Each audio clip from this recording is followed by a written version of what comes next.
아주 특별한 선물을 들고 왔습니다. 그 특별한 선물이 뭐냐면요, 바로 고양이였습니다. 그런데 한쪽 다리를 못 쓰는 장애 고양이였습니다. 제 누님이 보스턴에서 수의사로 일하고 있는데요, 누군가가 길거리 고양이가 한쪽 다리를 질질 끄면서 다니는 것이 안쓰러워서 제 누님이 있는 병원으로 데리고 온 거예요.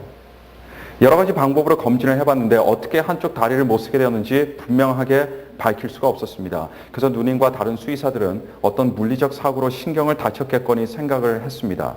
근데 그 고양이가 여러분 갈 데가 없는 겁니다. 특히 장애 고양이라서 야생에 살 수도 없는 노릇입니다.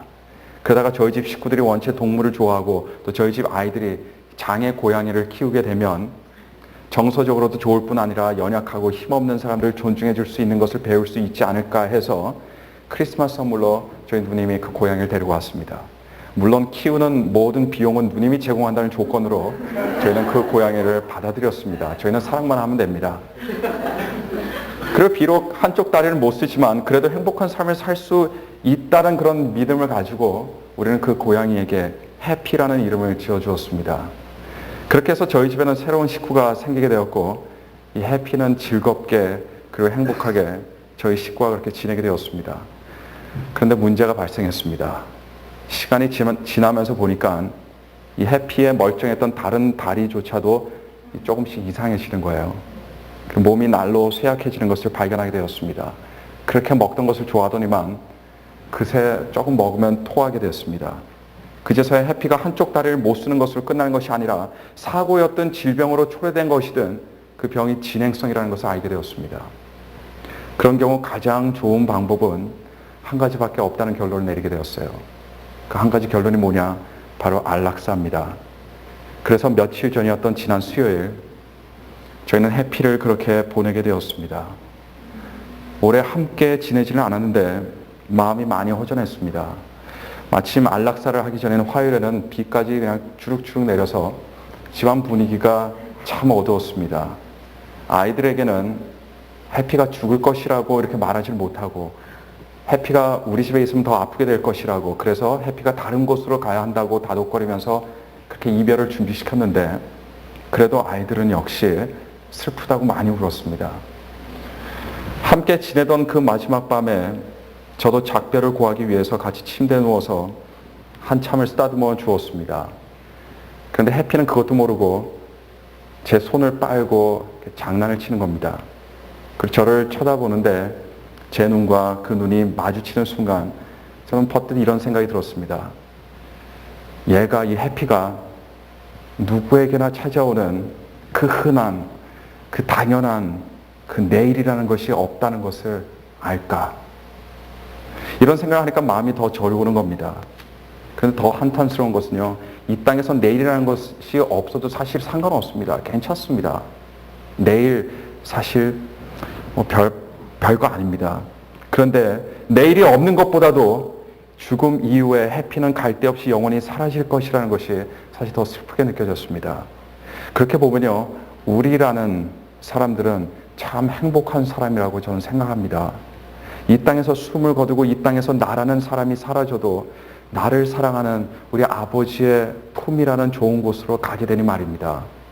그러니까 하나님의 자녀는요, 사실 죽어도 어떻게 죽든 상관없습니다. 죽어도 행복한 사람들이 바로 하나님의 자녀들입니다. 죽어도 영원한 축복을 받은 존재들이 바로 우리라는 사실입니다. 해피도 사실 단명하기는 했지만 어떻게 보면 행복한 고양이였습니다. 버려졌던 길거리에서 힘들게 살다가 그나마 몇 개월 동안이라도 해피에게는 가족이 있었습니다. 그리고 사랑을 받았기 때문입니다.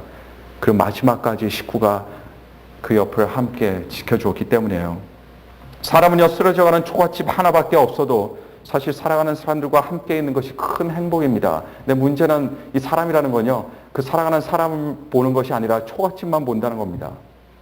내가 별 볼 일 없는 삶을 살았다 해도 자고 다시 일어날 내일이 있다는 것이 큰 축복입니다.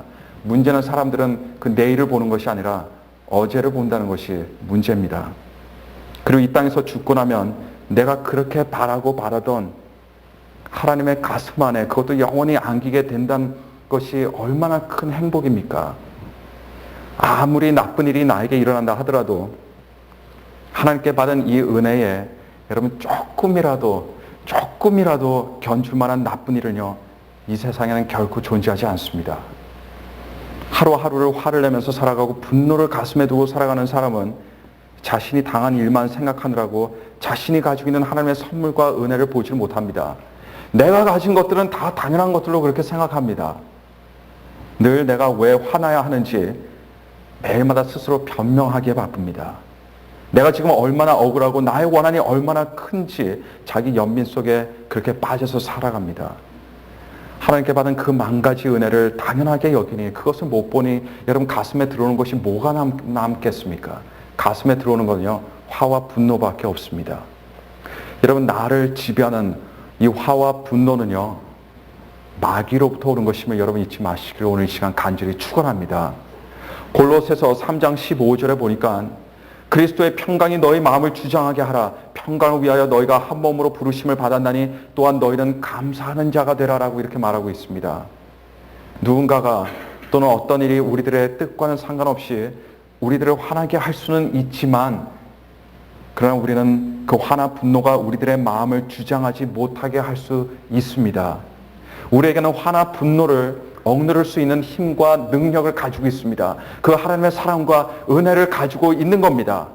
그렇기 때문에 오늘 바로 이 골로새서 3장 15절 말씀에 그리스도의 평강이 너희 마음을 주장하게 하라라고 이렇게 우리에게 권면하고 있는 겁니다. 화와 분노가 여러분들의 마음을 다스리게 하지 마시고 여러분 그리스도의 평강이 여러분들의 마음을 주장하도록 하시기를 오늘 이 시간 축원합니다.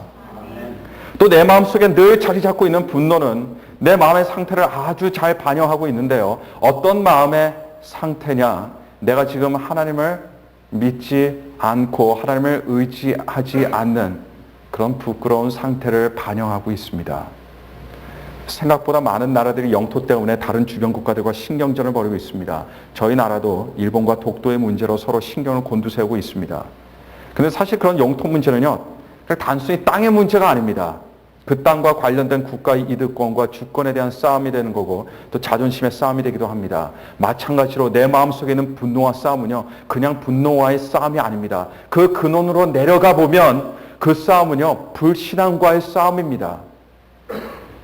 불순종과의 싸움입니다.